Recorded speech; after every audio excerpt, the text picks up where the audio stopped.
ಉತ್ತರ ಭಾರತದ ಮಹಾ ಸಾಮ್ರಾಟ ಹರ್ಷವರ್ಧನ ಸೋತು ಮಂಡಿಯೂರಿದ್ದು ಯಾರ ಮುಂದೆ ಗೊತ್ತಾ? ಇದೇ ಅಸಾಮಾನ್ಯ ಕನ್ನಡಿಗನ ಮುಂದೆ. ಅದು ಕ್ರಿಸ್ತಶಕ 618.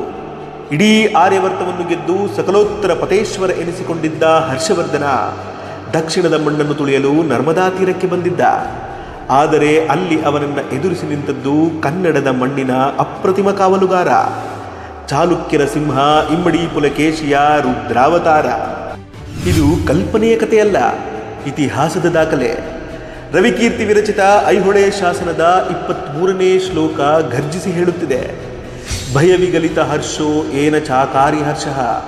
ಅಂದರೆ ಯಾರ ಶೌರ್ಯದ ಮುಂದೆ ಮಹಾ ಸಾಮ್ರಾಟ ಹರ್ಷನ ಮುಖದಲ್ಲಿದ್ದ ಹರ್ಷ ಅಂದು ಭಯವಾಗಿ ಕರಗಿ ಹೋಯಿತೋ ಅವನೇ ನಮ್ಮ ಹೆಮ್ಮೆಯ ಸತ್ಯಾಶ್ರಯ ಪುಲಕೇಶಿ. ಇನ್ನು ಸ್ವತಃ ಹರ್ಷವರ್ಧನನ ಆಪ್ತ ಗೆಳೆಯ, ಚೀನಾದ ಮಹಾನ್ ಪ್ರವಾಸಿ ಹುಯನ್ ಸಾಂಗ್ ತನ್ನ ಸಿಯುಕಿ ಕೃತಿಯಲ್ಲಿ ದಾಖಲಿಸಿದ್ದಾನೆ: ಹರ್ಷನ 100 ಯುದ್ಧಗಳ ವಿಜಯ ಯಾತ್ರೆಗೆ ತಡೆಬಿದ್ದಿದ್ದೆ ಈ ದಕ್ಷಿಣದ ಅಧಿಪತಿಯ ಮುಂದೆ ಎಂದು. ಈ ಮಹಾನ್ ವಿಜಯದ ಸ್ಮರಣಾರ್ಥವಾಗಿಯೇ ಪುಲಕೇಶಿಗೆ ದಕ್ಷಿಣ ಪತೇಶ್ವರದ ಜೊತೆ ಪರಮೇಶ್ವರ ಎಂಬ ಅಮರ ಬಿರುದು ಲಭಿಸಿದ್ದು.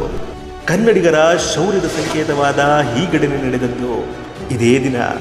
ಇದು ಕೇವಲ ದಿನಾಂಕವಲ್ಲ, ಇದು ಕನ್ನಡಿಗರ ಸ್ವಾಭಿಮಾನದ ಚೈತ್ರಯಾತ್ರೆ. ನರ್ಮದಾ ನದಿಯ ಅಲೆಗಳು ಇಂದಿಗೂ ಪುಲಕೇಶಿಯ ಪರಾಕ್ರಮದ ಕಥೆ ಹೇಳುತ್ತಿವೆ.